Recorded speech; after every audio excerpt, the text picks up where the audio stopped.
Atukuzwe yeye atendaye mambo makubwa na magumu kuliko yale tuyaombayo, kwa kadri ya nguvu itendayo kazi ndani yetu. Waefeso 3:20. Biblia inasema atukuzwe Mungu atendaye mambo makubwa kuliko yale tuyaombayo, kwa kadri ya nguvu itendayo kazi ndani yetu. Maana yake ni nini? Ndani yetu kuna nguvu ya kutenda. Ndani yetu kuna nguvu ya kuomba. Mungu pamoja na kutenda mambo makubwa na magumu, mazito kuliko yale tuliyoyaomba, Biblia inasema ni kwa kadri ya nguvu itendayo kazi ndani yetu. Maana yake hii nguvu ni lazima be initiated, ni lazima ianze ndani yetu, ni lazima iwe ndani yetu. Mungu, kila jambo ambalo mtu anatakiwa kulifanya linahitaji nguvu. Kila kitu mtu anachofanya kinahitaji nguvu. Sasa inategemea ni nguvu gani. Wengine watatumia nguvu za giza, wengine nguvu za nuru, wengine nguvu za maombi. Ile nguvu, ukiona wewe umetokea, ukiona wewe ni wa tofauti, ujue kuna nguvu nyuma yako. Sasa hiyo nguvu ndio nguvu ipi? Yaani tunatofautiana tu kwenye nguvu. Ni nguvu ya Mungu, ni nguvu ya Freemason, ni nguvu ya mizimu, ni nguvu ya maombi, ni nguvu ya madhabahu hipi. Na ndio maana hata madhabahu zinatofautiana nguvu. Kila jambo unalofanya linahitaji nguvu.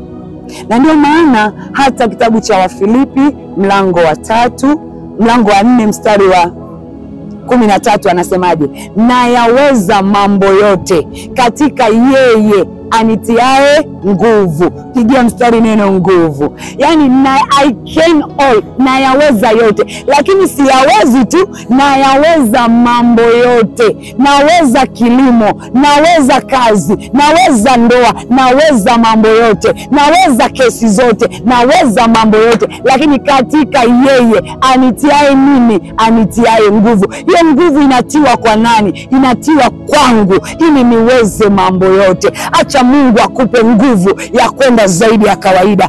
Acha Mungu akupe nguvu ya kufanya mambo yote katika yeye hakutiaye nguvu. Mungu aje akwambie, haya unataka gorofa hilo, haya unataka watoto hao, lazima akupe nguvu ya kuweza kwenda na kujenga gorofa. Lazima akupe nguvu ya kutafuta pesa, upate fedha, ununue nondo, ununue kwaru, ununue mchanga, ununue simenti, ununue mambo yote ndio uweze kujenga nini? Uweze kujenga gorofa. Kinachowekwa ndani yako ni nguvu ya kupata. Haleluya, haleluya, haleluya. Mungu akupe nguvu ya kupata kwa jina la Yesu. Mungu akupe nguvu ya kuyaweza mambo yote. Na ndio maana na kuhakikishia Mungu anasema nguvu, yaani unachohitajika wewe hapo ulipo, hapo ulipokwama, hapo ulipokata tamaa, kinachohitajika kwako haswa ni nguvu.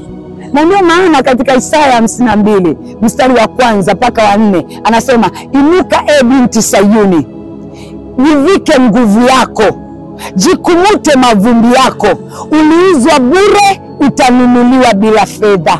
Swala la kununuliwa ni la Mungu, atakununua bila fedha kwa sababu ya damu ya Yesu iliyotununua. Lakini swala la kuinuka ni la wewe binti Sayuni. Swala la kujikumuta mavumbi ni la wewe binti Sayuni. Swala la kujivika nguvu zako, yani kujitia nguvu tena, ni la wewe binti Sayuni. Biblia inatuambia, nijapopita kati ya bonde la uvuli wa mauti, sitayaogopa mabaya. Sio nijapokaa, nijapopita. Usikae kwenye bonde la uvuli wa mauti. Jivike nguvu zako binti Sayuni. Jivike nguvu zako wewe kaka. Jivike nguvu zako wewe mama. Jivike nguvu zako. Kumuta hayo mavumbi ya kukataliwa. Kumuta hayo mavumbi ya kukata tamaa. Kumuta hayo mavumbi ya uongo.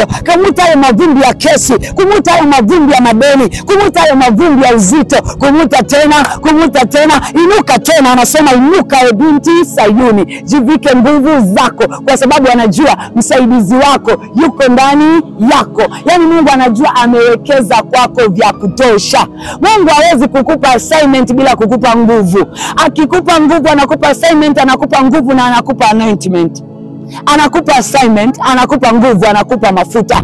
anakupa uweza wa kuendea. Wewe shida unaangalia tu wale wagumu, unaangalia yale magumu yaliyokusonga, unaangalia yale magumu yaliyokukuta, lakini umesahau msaidizi yuko ndani yako. Sema anaweza mambo yote kwa jina la Yesu. Sema anainuka tena kwa jina la Yesu. Sema anainuka tena kwa jina la Yesu. Inuka kwenye biashara, inuka kwenye ndoa, inuka kazini, inuka kwa watoto. Usimwachie shetani biashara, usimwachie kazi, usimzirie ndoa, usimzirie mke wako, usimzirie watoto wako. Inuka tena kwa jina la Yesu. Nasema inuka tena. Wewe una nguvu ya kwenda. Kila ulichobebeshwa unaweza kubeba. Mwambie Baba nainuka tena kwa jina la Yesu. Na ndio maana Yesu katika kitabu cha Matendo ya Mitume mlango wa 1 mstari ule wa 6 na kuendelea, aliwaambiaje wanafunzi wake? Akawaambia, mtapokea nguvu akiisha kuajilia juu yenu. Mtakwenda paka Samaria, mtakwenda paka Yerusalemu, mtakwenda paka Uyahudi yote. Yani wataenda paka Samaria yote, Uyahudi yote na Yerusalemu yote. Lakini hawaendi kikawaida, mpaka wapokee nini? Power. Wapokee nini? Nguvu. Haleluya. Walichotakiwa kukiomba na kukipokea ni nguvu ya Mungu. Na ndio maana Mungu hakutaka kuambia haya mimi naenda mbinguni kwa baba yangu, lakini nendeni mkahubiri kote. Alijua watakwenda kuhubiri. Katikati ya kwenda kuhubiri watakutana na watu ambao ni tofauti. Watakutana na wasaliti, watakutana na kina Yuda, watakutana na Wayahudi, watakutana na mambo magumu, ili waweze kupata nguvu, sustainability power, waweze kuyamudu na kuyashinda. Lazima wakae wapokee nguvu ambayo ni msaada wa Roho Mtakatifu. Usiende mwenyewe kwenye hiyo kazi, usiende mwenyewe kwenye kuanzisha biashara, usiende mwenyewe kwenye kujenga, usiende mwenyewe kwenye kununua chochote unachonunua, usiende mwenyewe kwenye hiyo biashara ya kiwanja, usiende mwenyewe kwenye hiyo biashara ya watoto, usiende mwenyewe. Mwambie Baba, nipe mahali hapa, nipe mahali hapa, nimeketi kama wanafunzi wako, ninaomba achilia ile nguvu, achilia ile nguvu ya ushindi, achilia ile nguvu ya kwenda. Mwambie Baba achilia ile nguvu, mwambie Baba achilia ile nguvu, akupe nguvu ya maono mapya, akupe nguvu ya uweza mpya, akupe nguvu ya ufikiri mpya, akupe nguvu ya akili mpya, akupe nguvu ya kuona nani wa kufanya naye biashara, akupe nguvu ya kuona nani wa kuingia naye kwenye ndoa, akupe nguvu ya kuona namna gani utasomesha na kusoma, akupe nguvu. Mwambie Baba nipe nguvu. Kwa nini wanafunzi wake walitakiwa wakae mahali paka wapokee nguvu? Ni kwa sababu ile nguvu itaenda nao hata wakikutana na wanyang'anyi, hata wakikutana na mbwa mwitu, hata wakishikwa na kuweka gerezani, ile nguvu aliyopokea Roho Mtakatifu itawavusha katikati ya gereza. Na ndio maana kina Petro aliwekwa gerezani, lakini katikati ya gereza walitoka kwa ushindi. Akina Paulo aliwekwa gerezani, lakini katikati ya gereza walitoka kwa ushindi. Wengine walishikiliwa, kina Yakobo aliwekwa gerezani, na kuna waliokufa na wanaotoka, lakini ile nguvu ilitembea nao. Nguvu ya Mungu ikija kwako itakupa lugha mpya. Waliofikiria utakufa ukiwa maskini, itakupa lugha mpya. Nguvu ya Mungu ikija kwako itakupa namna mpya. Biblia inatuambia Matendo ya Mitume 2 kuanzia mstari wa 1 na ule wa 3, anasema, na ikatokea sauti kutoka mbinguni, ikaja kama cheche za moto, alafu ikawafunika, wingu likawafunika. Baada ya hapo kila mmoja akaongea kwa lugha mpya, kila mmoja akapokea lugha mpya.